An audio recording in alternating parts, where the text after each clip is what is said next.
এবারের বাজেটে সরকার রেকর্ড প্রায় 9.5 কোটি টাকার বাজেট ঘোষণার প্রস্তুতি নিলেও অর্থ জোগাড়ের স্পষ্ট কোনো রোডম্যাপ নেই। চলতি অর্থবছরে 1.25 কোটি টাকা রাজস্ব ঘাটতি এবং বিদেশি ঋণের আশানুরূপ প্রতিশ্রুতি না মেলায় এই বাজেট বাস্তবায়ন বড় চ্যালেঞ্জ হবে।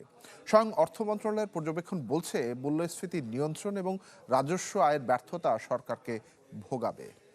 ইমদাদ হকের রিপোর্ট। নগদ নিয়ে এলো হার না মানা হার অফার। সর্বনিম্ন 10,000 টাকা রেমিটেন্স নগদে পাঠালে থাকছে স্বর্ণের হার জেতার সুযোগ।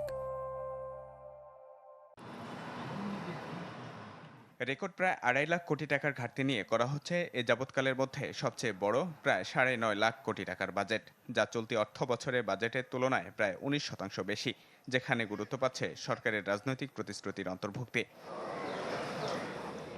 নির্বাচনী অঙ্গীকার বাস্তবায়নে ফ্যামিলি কার্ড কর্মসূচিতে 41 লাখ পরিবারকে অন্তর্ভুক্ত করার পরিকল্পনা রয়েছে। 12,374 কোটি টাকা ব্যয় হবে এই খাতে। সামাজিক নিরাপত্তা খাতে বরাদ্দ বাড়িয়ে করা হচ্ছে প্রায় 1.5 লাখ কোটি টাকা। শিক্ষা খাতে বরাদ্দ বাড়িয়ে 1,36,00,000 আর স্বাস্থ্য খাতে থাকছে 70,000 কোটি টাকার প্রস্তাব। ডিমান্ড অনুযায়ী কিন্তু বাজেট ঠিকই আছে এবং এখন বাজেটের আকার এরকমই হওয়া উচিত। অনুদান কিন্তু এখন আর নেই। এখন আমাকে যখনই যা নিব আমি লোন ফর্মে নিতে হবে, ক্রেডিট ফর্মে নিতে হবে এবং আমাকে ইন্টারেস্ট পে করতে হবে। ডেভেলপমেন্ট পার্টনারদের সাপোর্ট কমে আসছে এবং তাদের সাপোর্টের মধ্যে নানা রকমের শর্ত সীমাবদ্ধতা আছে, যেগুলো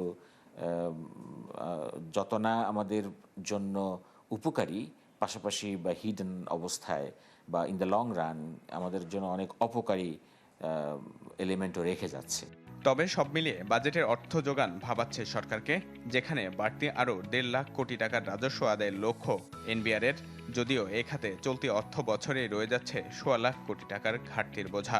অন্যদিকে জোর তৎপরতা চলছে আইএমএফ, বিশ্বব্যাংক, এডিবি সহ উন্নয়ন সহযোগীদের কাছ থেকে 1.25 লাখ কোটি টাকার ঋণ পেতে, যেখানে এখনও মিলেনি আস্থাজনক সাড়া। সরকার পরিচালনার যে ব্যয়টা, এই ব্যয়টাও পুরোটুকু সরকার রেভিনিউ কালেকশন থেকে হবে কিনা আমার সন্দেহ। যে এডিবি বাড়ানোর জন্য যে পরিমাণ অর্থ দিবে, নতুন নতুন প্রজেক্ট নেবে বা নতুন উদ্যোগ গ্রহণ করবে, সেই সক্ষমতার আসলে খুবই কম। বাজেটের যে প্রাক্কলন করছে সেই পরিমাণ অর্থ সংগ্রহ করা, রেভিনিউ কালেকশনটা যদি আমরা করতে না পারি, তাহলে তো আমি অর্থ না দিলে তো আর কিছুই হবে না। এমন অবস্থায় বাজেট বাস্তবায়ন নিয়ে সন্দিহান খোদ অর্থ মন্ত্রণালয়। তাদের পর্যবেক্ষণ বলছে, মূল্যস্ফীতি নিয়ন্ত্রণ ও কাঙ্ক্ষিত রাজস্ব আয়ের ব্যর্থতা ভোগাবে সরকারকে। রয়েছে ঋণ ব্যবস্থাপনা ও বিনিয়োগ পরিবেশ উন্নয়নের চ্যালেঞ্জও। আবার বেশ কিছু খাতে অর্থায়ন বাড়লেও রয়ে গেছে প্রকল্প বাস্তবায়নের চিরায়ত সমস্যা। সামগ্রিক অর্থনৈতিক ব্যবস্থায় সরকারের আয়ে যেমন ধীরগতি, তেমনি গতি নেই বৈদেশিক ঋণ প্রবাহেও।